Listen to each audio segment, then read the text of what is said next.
meeting is being recorded. Oh, what is this? I just had to press the record button. So yes, today we're looking at or examining Zendo Daishi or Shantou, and his contribution is paramount in the Pure Land teachings. It is often cited for Shinnan's teachings, at least, that there's a lineage of Zendo Daishi, and then Honen Shonin in Japan is seen to be taking on directly the teachings of Zendo Daishi, and then of course Shinnan Shonin followed that up. So even though there's 7 patriarchs, there's a strong affinity between Zendo Daishi, Honen, and then Shinnan. But this Zendo Daishi, so when he was born in China in 613, and he became a monk at an early age, and he devoted his early studies to the what we call the Lotus Sutra, or the Hokke Sutra, or the Vimalakirti Sutra, or the Yuma Sutra. And it wasn't until he came across a painting, actually. So by this time in China, the Pure Land teachings were becoming quite popular. Last week, I talked to you about Hanwan or Donnan Daishi, as well as Doshaku. And Donnan was the Chinese monk that was famous for bringing together the 2 philosophies of Nagarjuna and Vasubandhu, or Ryuju Bosatsu and Tenjin Bosatsu. But at the same time, Donnan also was the one who introduced what we call other power versus self power.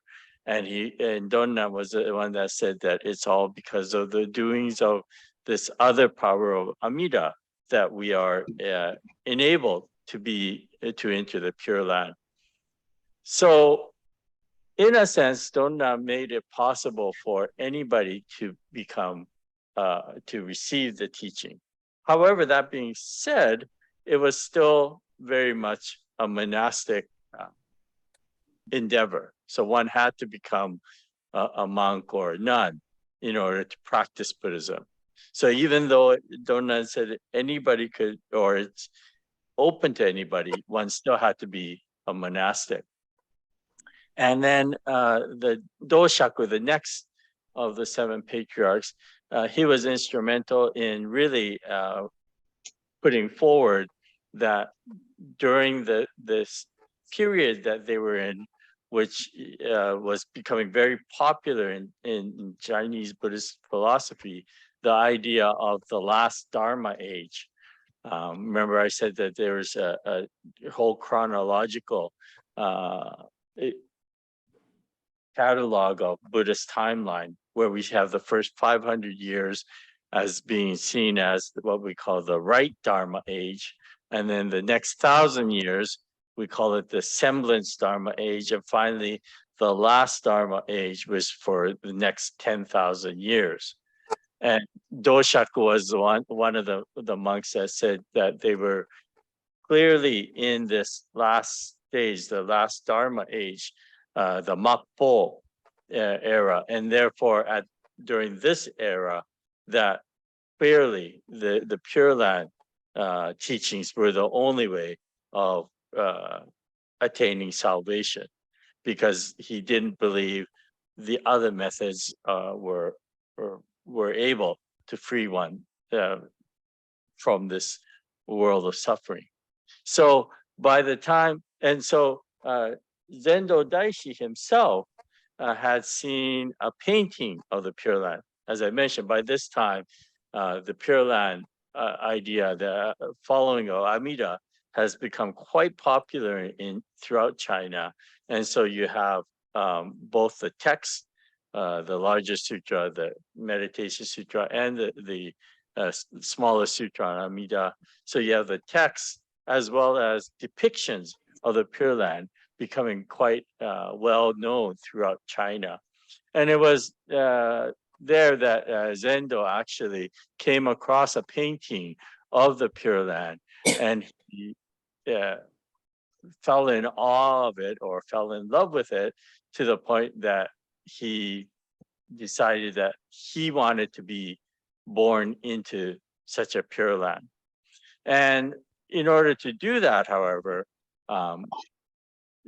he started focusing on the Pure Land teachings.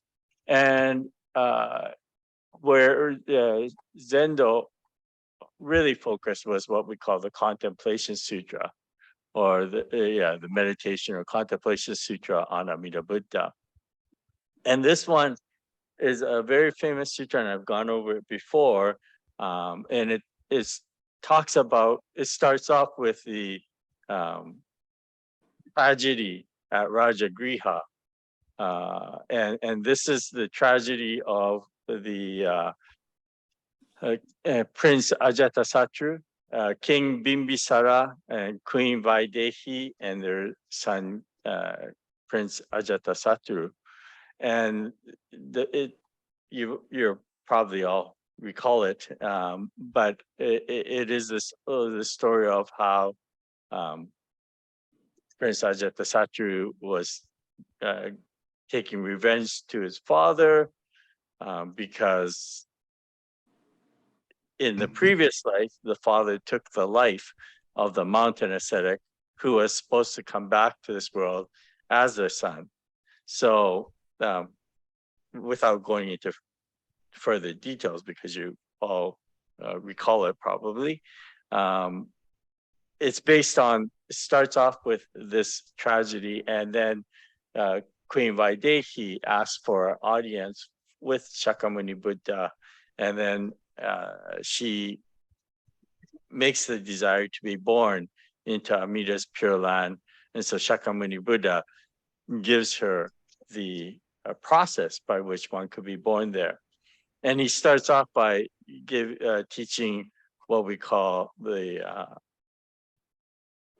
13 meditative and non-meditative practices, or 13 meditative practices and 3 non-meditative practices. So for the longest time, this larger sutra on Amida, or the meditation sutra on Amida, the monastics, the monks, viewed this as being a sutra on meditation. Okay, because in this sutra, the Buddha outlines to Vaidehi how she can visualize the Pure Land. So he goes through this whole technique of meditation, and hence the title, the Contemplation or Meditation Sutra on Amida. And what how it goes, how it's explained is that, first one has to get into a samadhi or a meditative state, and the first thing you focus on is the ocean in the west, and then you focus on as far as your mind can go in the west along that ocean, particularly the ocean of the setting sun, and when you contemplate on that, then at the farthest end, and once you reach that, then you go even further, and that's where Amida's, the Pure Land is. And then the next step is focusing on the land in the Pure Land. And he goes step by step through this process of visualization. And the 9th of those steps is the visualization of Amida Buddha, the actual Buddha. And so for the longest time, this sutra was taken to be understood as sort of a sutra that focuses on meditation or contemplation. However, Zendo had quite a different understanding of it. So after he sees this painting, Zendo then professes to become a Pure Land follower and focuses strictly on the Pure Land teachings. And he then becomes actually a disciple of Doshaku or Tao Cho. Now, this is quite unique. It only happens 2 times in the lineage of these various great Pure Land masters, that there is an actual direct master and disciple connection between Doshaku and Zendo. Okay, so for most of these 7 patriarchs, they're apart in age by maybe even several hundred years. So they never saw their predecessor. It was through the reading their writings that they know, they learn of their predecessors. But in the case of Zendo, he actually became a direct follower of Doshaku. And the second time this happens, of course, is between Honen Shonin and Shinran Shonin. But all the other 7 patriarchs, they didn't meet their predecessor. Okay, so after Zendo follows Doshaku's teachings, gets a direct transmission from him, he becomes this great Pure Land master. And he's given some major contributions. The most famous is his commentary on this meditation or meditation Dhyana Sutra, or the Contemplation Sutra on Amida. So this is his greatest contribution, but he also has contributed some gathas or songs, and one of the most famous ones of these songs is what we call the Ojo Raisan. Ojo Raisan.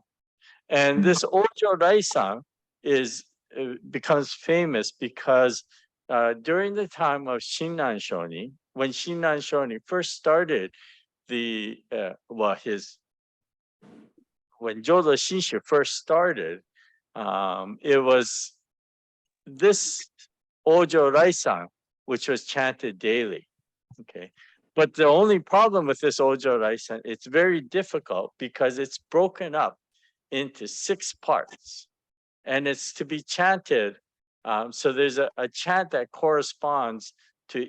So back in the time of Shinran Shonin, in the Kamakura period, they didn't go by a 24-hour clock like we do today.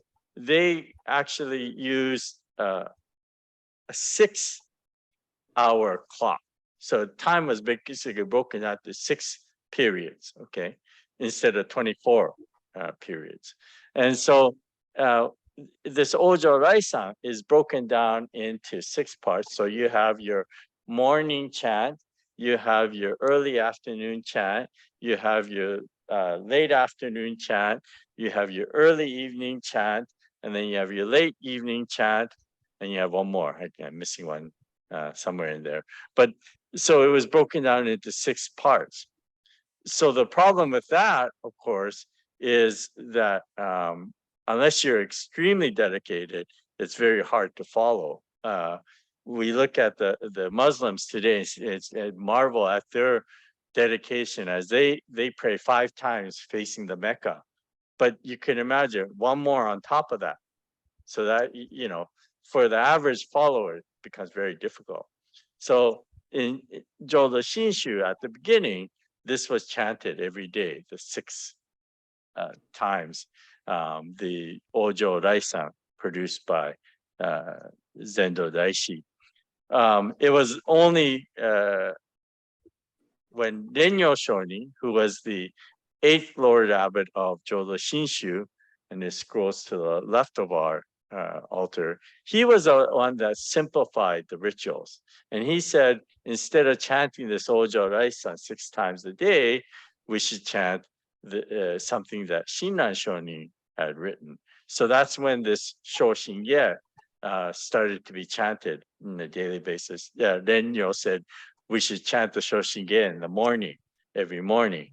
But to continue to honor Zendo Daishi, what they also did was they said, okay, we chant the Shoshinge and then we chant 6 wasans. Wasans were the poems that Shinran Shonin wrote. I introduced the wasans for Nagarjuna, Vasubandhu, and etc. These poems were written in the latter days of Shinran's life after he had turned 75. And so in chanting the wasan, Denya Shoni said that we should chant 6 wasans every day on a rotational basis. And this 6 is referring back to this Ojo Raisan, because they used to chant 6 times a day. Denya said we should add on the 6 wasan every morning when we chant. So instead of chanting 6 times a day, you're chanting the Shoshinge, and then at the end, 6 of these poems, the 6 wasan. So anyways, it was this Zendo Daishi who wrote this Ojo Raisan that was commonly chanted. So when we look at Daniel's teachings, he's known for several very important things that he introduced to Jodo Shinshu Buddhism. First of all, there's a very famous saying. It says, Kokon Kaijo. Kokon Kaijo means to correct erroneous views regarding the Pure Land teaching that existed in the past and in the present. Okay, and mainly what this comes from is this meditation sutra, contemplation sutra. So when we break this phrase Kokon Kaijo down, Ko refers to all the monks and teachers in the past. Ko means the past. So before Zendo Daishi, who made comments on this contemplation of Amitayu's sutra. And they included these famous monks. There was Aeon. Aeon is a monk of the Wisdom Discourse School, whose school is based on the writings of Vasubandhu. And then there was Tendai Chigi, who was from the Tendai school. They both make commentaries on this Contemplation Sutra. And also there was amongst the contemporaries, Kong, the second character, means present. So these are referring to the monks and teachers who were contemporaries who were living at the time of Zendo Daishi. And many of them had, well, according to Zendo, erroneous understanding of it. And the reason why these understandings came about was we have to go right back actually to the beginning of Buddhism. And so the whole goal of Buddhism was, of course, to attain enlightenment, right? The Buddha was teaching the teaching that how one becomes enlightened. And so, again, I mentioned this before, but in order to attain enlightenment, there are 3 things that sort of go hand in hand. One is that you have to have the teaching, and then 2 is you have to have a methodology, a practice that goes along with that teaching. And finally, 3, through that practice, one attains enlightenment. Okay, so you have your teaching, you have your practice, and then you have enlightenment, right? So even this Shoshinge, it comes out from Shinran Shonin's canon, the major work, and that work is called The True Teaching, Practice, and Attainment of the Pure Land Way. So again, emphasizing that these 3 go hand in hand. So the problem we had with Pure Land teaching is said that for many, they couldn't understand how the something as simple as 10 recitations, how that allows one to enter the Pure Land or attain enlightenment. It seems so base, right? To say, okay, all you have to do is recite 10 times the name of the Buddha, Namo Amida Butsu, and you can attain enlightenment. Well, that doesn't make any sense to these monks, because here they are practicing lifetime, dedicating themselves in very, very difficult practices for a whole lifetime and not getting enlightenment. So how can one, just by reciting, it's like, I guess the Christian equivalent is saying 10 Hail Marys. You know how you've heard that saying? So they're looking at it as, how can just reciting the name of the Buddha 10 times, like, that can't be. So they examined this contemplation sutra, and they came up. And it's exactly what it says in this contemplation sutra. So again, as I mentioned, there was 13 meditative and 3 non-meditative practices that is in the contemplation sutra. And in this, the 3 non-meditative what they call practices was the whole idea of it's written in there about the 9 different grades of individuals. Okay, so there's 9 categories of human existence, and I've mentioned this before too. That you have the highest of the high, you have the middle of the high, and you have the low of the high. So the highest grade makes us three levels, and then you have the middle grade, which also has its high, middle, low. So that's the 3 middle grades. And then you have the lowest grade. And within the lowest grade, you also have the high, middle, and low. And so the absolute worst individuals are what we call the lowest of the low. Okay. And in that non-meditative practice section for the lowest of the low, it's written as such. Okay, the Buddha said to Ananda and Vaidehi, those that attain birth in the lowest grade of the lowest rank are as follows. Suppose there are sentient beings who commit such evils as the 5 grave offenses and the 10 transgressions, thus burdened with all kinds of evil. Such a foolish person, because of his or her evil deeds, is destined to fall into evil realms, where he or she transmigrates for many kalpas and suffers agonies endlessly. However, when he or she is about to die, they may meet a true teacher who consoles them in various ways and, preaching the wondrous Dharma, advises him or her to be mindful of the Buddha. But the individual is too severely tormented by pain to do so. Then this good friend says to him or her, if you cannot concentrate your thought on the Buddha, you should simply say the name of the Buddha of immeasurable life. Accordingly, he or she sincerely and continuously says Namo Amida Butsu 10 times. Because they recite the name of the Buddha, with each recitation, his or her evil karma binding them to birth and death for 80 kotis of kalpas is eliminated. When they die, they see a golden lotus flower appear before them, shining like the sun. At that instant, he or she is born in the world of perfect bliss. So it says it very clearly that even the lowest of the low, right, should they meet a good teacher at the final moments of their life and recite the name 10 times, then at that moment they will be born into the Pure Land. Of course, here you have to have the sincere mind though. So when they recite it with sincerity, okay?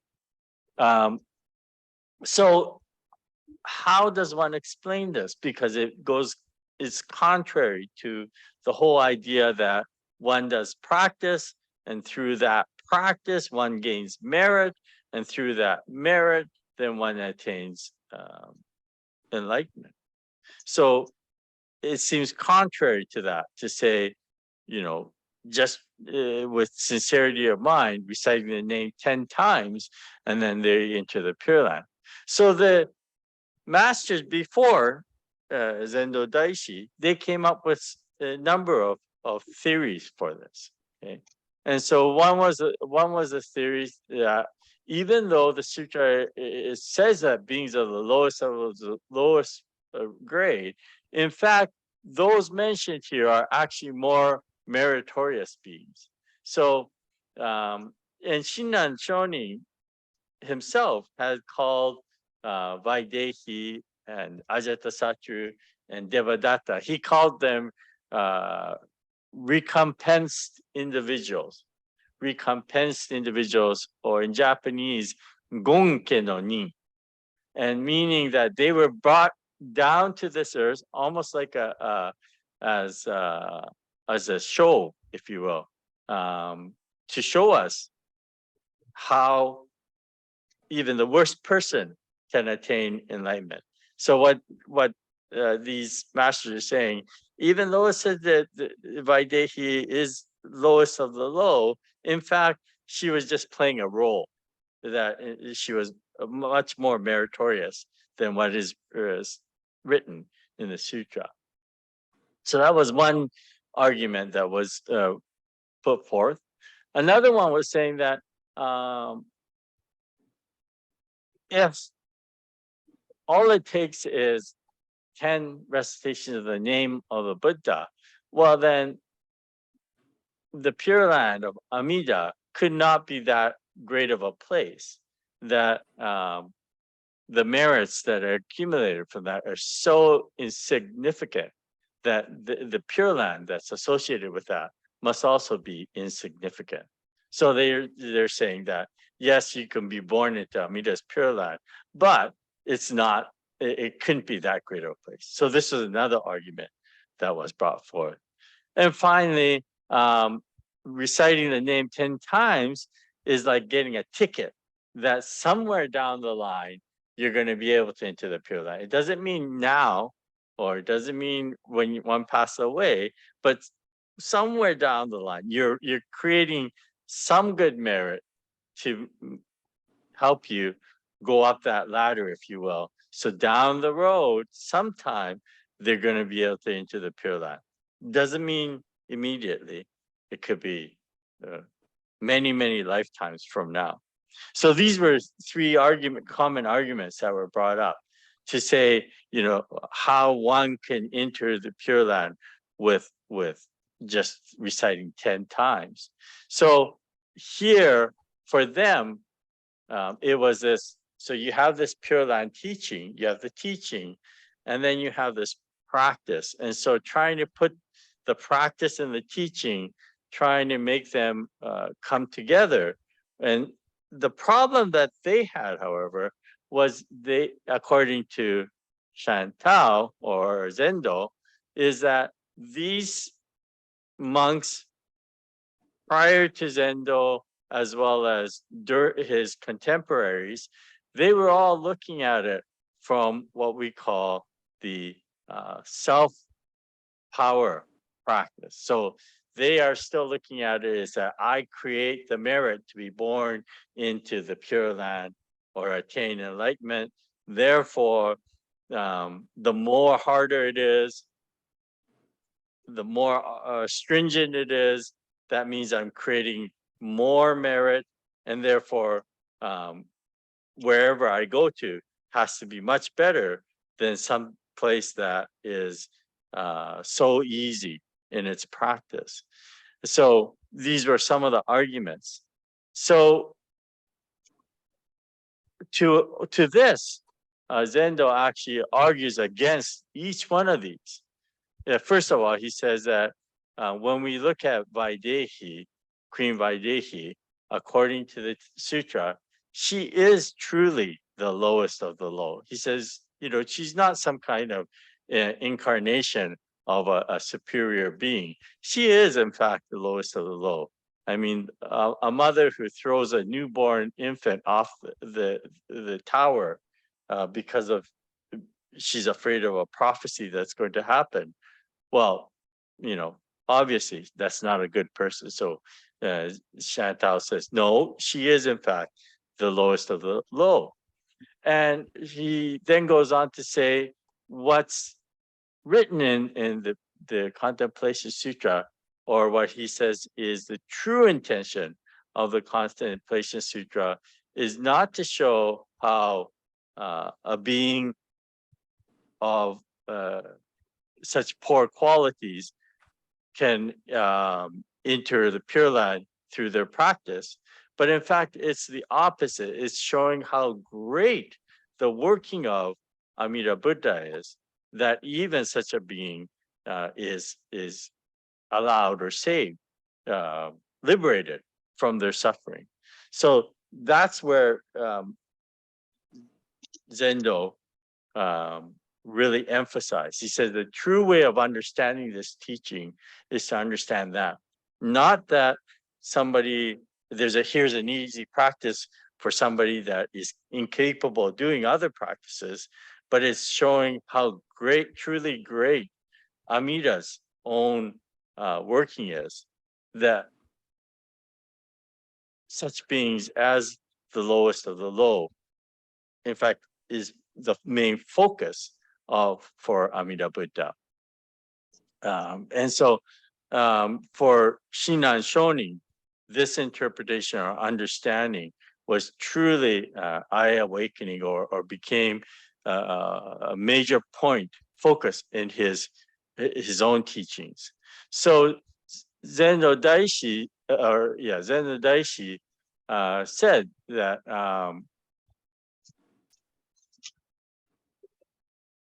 so then to further this idea of practice, Zendo then talks about within the Pure Land teachings that there are in fact two major kinds of practices. One we call the 5 right acts, and there are other acts that he calls miscellaneous. And the 5 right acts are the chanting of sutras, the contemplation, and the worshiping, the recitation of the name, and praising and making offerings. Okay? So these are all good acts to do within the Pure Land school. And of these, he says the major one, or the main one of focus, is actually reciting the name of the Buddha. So within 5 acts that exist, focusing on reciting the name becomes very important, according to Zendo. And at the same time, central to his teachings is, in order to do these 5 acts, or to have that sincere mind, he introduces this this philosophy that we call the 2 aspects of deep faith, or Nishu Jinshin in Japanese, that 2 polar views coexist with one another. And these polar views are, on the one hand, that I am completely incapable of doing any practice. I am completely incapable of doing any practice. Yet at that very same awakening, you realize that it is completely through the working of Amida Buddha that I am allowed to enter the Pure Land or attain enlightenment. So acceptance and deep faith, the fact that we are ordinary beings of karmic evils who have been transmigrating since the eternal past without a chance of escape. So that's one awakening. The second one is acceptance in deep faith, the teachings that Amida's 48 vows embrace us, and that we shall definitely attain birth through the power of his vow. Now, this is this idea is explained in the parable that he writes on the two rivers and white path. Again, a very famous story, and I think you've all heard of it. It's about the traveler traveling to the west when he comes across a river, but a very unique river where to the north of him, I think it was fire, and to the south of him, it was raging water. And in between these two, there's this very, very narrow white path, maybe about 4 to 5 inches in width. And so when the traveler comes to this river, the bank of this river, he pauses and realizes, maybe I can't go forward anymore. The raging river of fire, the raging river of water are overlapping this small, narrow path. So at first the traveler thinks, maybe I can go back the way I came. But as he turns around to go back, he notices there are a bunch of bandits that are chasing him, coming after him. So he realizes, I can't go backwards. Then he thinks, well, maybe I could go along the shore that I'm at to see if there's a crossing somewhere further along the way. And as he looks to the north and south, he notices wild beasts coming to chase after him. So at that moment, first he thinks, I'm at a complete loss. I can't go forward. I can't go back. And if I stay still, in any case, I'm going to be overtaken and I'm going to be killed. So in Chantal's writing, he calls this the 3 points of death. Can't go forward, can't go back, can't even stay still.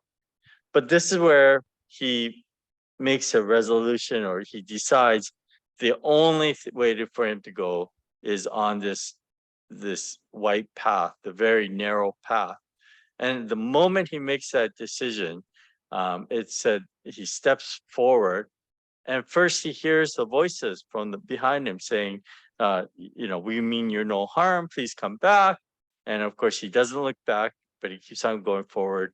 And he hears a voice from the other side saying, come as you are, I won't let you fall in. And then he hears a second voice, a different voice from before, from behind him, and it's saying, listen to that voice from across the way, and you won't fall in. And that, of course, this whole parable is talking about our own journey in life, and where the raging fire and water is our lust and anger, and the bandits from behind us is our karma from before. The beasts that are coming at are all the things that are affecting us in the present. And what am I missing? Oh yeah, so the voices he hears, for the voice from the other shores, of course, are the reassurance of Amida Buddha. And the first voice is the bandits, that's our past trying to catch up to us. And then the second voice is the voice of Shakyamuni saying, listen to the teachings of Amida. So in this parable that Zendo writes, and he's so famous for, again, we are the traveler traveling to the west, and the goal of that was we get this simultaneous awakening. The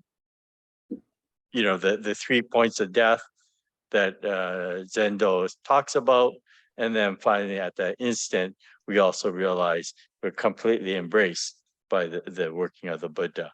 So these are the two deep minds that coexist. And so he introduces that. And this affects Shinran immensely as well in his understanding of the Nembutsu teaching. Because Shinran himself had said, as for me, Shinran, I simply follow the words of my good master and recite the name of the Buddha.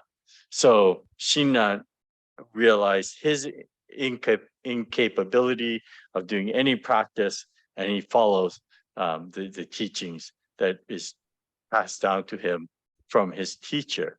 So when we get in, going into the Shoshinge, and there's 8 lines that are based on Zendo Daishi, and these lines say, Shantou alone in his time clarified the Buddha's true intent.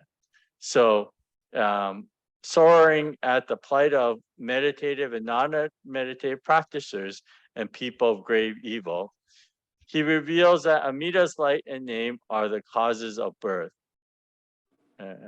When the practitioner enters the great ocean of wisdom, the primal vow. So Shantao or Zendo Daishi is talking about that meditation sutra, and Shinan is mentioning this in the Shoshinge, saying that Shantao, Zendo Daishi, was the one that correctly understood the teachings, clarified the Buddha's true intent. And this second line of sorrowing at the plight of meditative, non-meditative practices, this is the reference to that Pure Land, or the Contemplation Sutra that Zendo had made a commentary on, right? That the people of grave evil, this is Vaidehi, the lowest of the low. He reveals that Amida's light and name are the causes of birth. And I mentioned that in the lowest of the low, that just by reciting the name, one attains or enters the Pure Land. So this is reference to that in these lines here. When a practitioner enters the great ocean of wisdom, the primal vow. Shinran Shonin actually uses this phrase of ocean primarily in 2 different ways. Okay, and one way he uses it is in expressing the greatness of the working of Amida Buddha. So here he calls it the great ocean of wisdom. Yet at other times he will also use ocean to depict the depth of one's suffering. Okay. So he'll have phrases such as karmic ocean that is difficult to traverse. So he'll use it both ways. One to explain the greatness of Amida, but also one to explain the depth of our karmic evils or our defilements. And so when one enters it, he says he receives a diamond-like mind and accords with a one-thought moment of joy, whereupon equally with Vaidehi acquires a 3-fold wisdom and is immediately brought to attain eternal bliss of Dharma nature. Oops, I missed where this 3-fold. So the 3-fold wisdom is the wisdom of receiving the Nembutsu teaching. So we call this in Japanese kinen. Ki is joy, and nen. Okay. I had this written down. I don't know where it disappeared to. Kinen. And then the second was it? So you have the joy of encountering the teachings, and then you have, I'm drawing a blank. Anyways, one becomes just like Vaidehi. When one receives the sincere mind, or when one receives awakens to the sincere mind of Amida Buddha, then at that instant, one is truly within the grasp or within the ocean of Amida's wisdom and are assured of birth in the Pure Land. So this was quite unique from the understanding of this meditation sutra that was prior to and amongst contemporaries of Zendo Daishi. This whole idea that it's not a very base practice, in fact, a great practice, because it was bestowed on us by the working of Amida Buddha. So for Shinran Shonin, Zendo Daishi becomes a very important individual who showed a way, I guess, for Shinran to understand the Nembutsu teaching. Maybe a little difficult today. I don't know. So that concludes the section of Zendo Daishi within the Shoshinge. I didn't bring up the poems because the Wasam, because they were quite even more difficult than my explanation, I think. And I thought you may not be able to follow it. So with that being said, does anybody have questions? Were you able to follow all that? First of all, yes, okay. And do you have questions or comments? I have a question, Sensei. Yes, Michael. It's from my understanding when the other levels of, or sorry, the other ideas about the ease of going into the Pure Language recitations, and one of them being that although they were the beings of the lowest level, Vaidehi and the others, that they were actually bodhisattvas. Wasn't that also Shinran's point too? Shinran does mention it at the beginning of his of the Kyogyo Shinsho.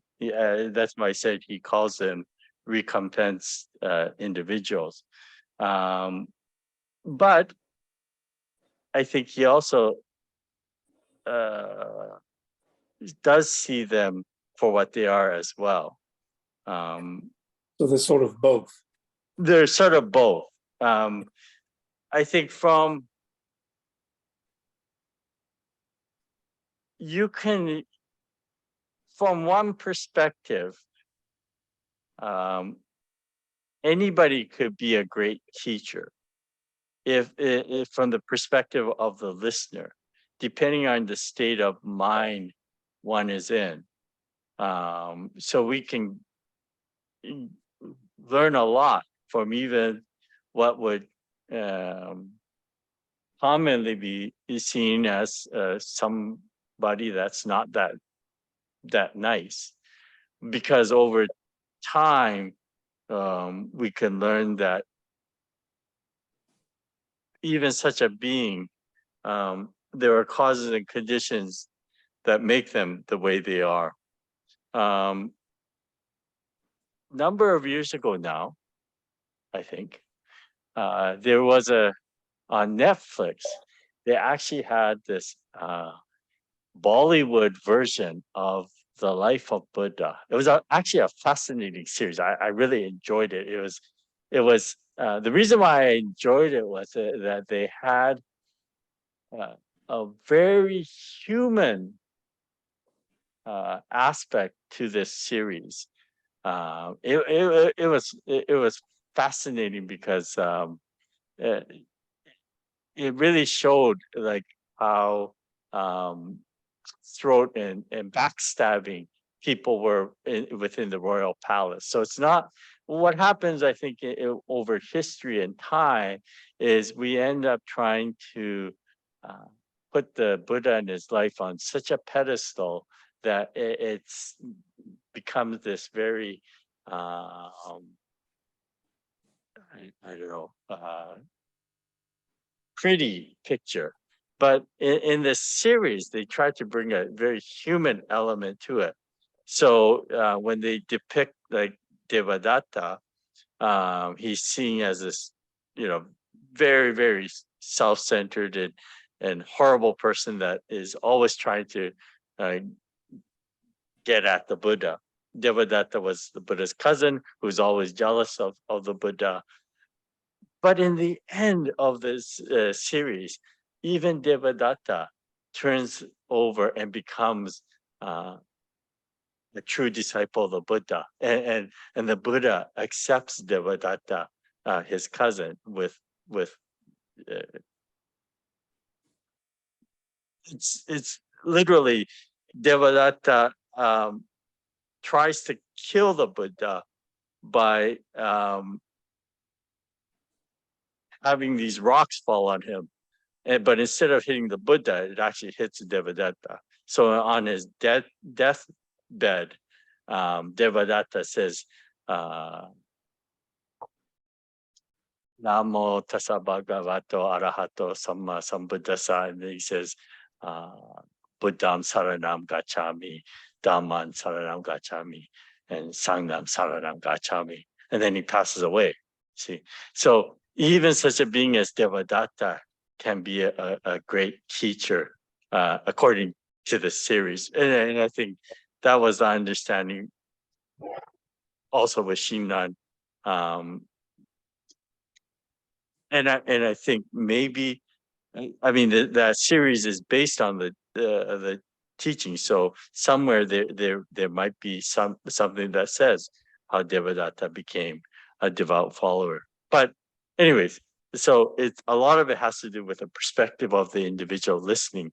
So for Shinran, he sees these individuals as recompense beings, bringing us, showing us a teaching of the Pure Land, but at the same time realizing, as Shinran has followed Zendo's teaching, that in fact Vaidehi is truly an evil person. Right. You can see it in both ways. Sort of both and. Yes. Yeah. Okay, thank you, Sensei. You're welcome. Are there any other questions or comments? Dana, you must have something to say. No? No comments from Dana? Okay. Incidentally, there is this Saturday, for those who are interested,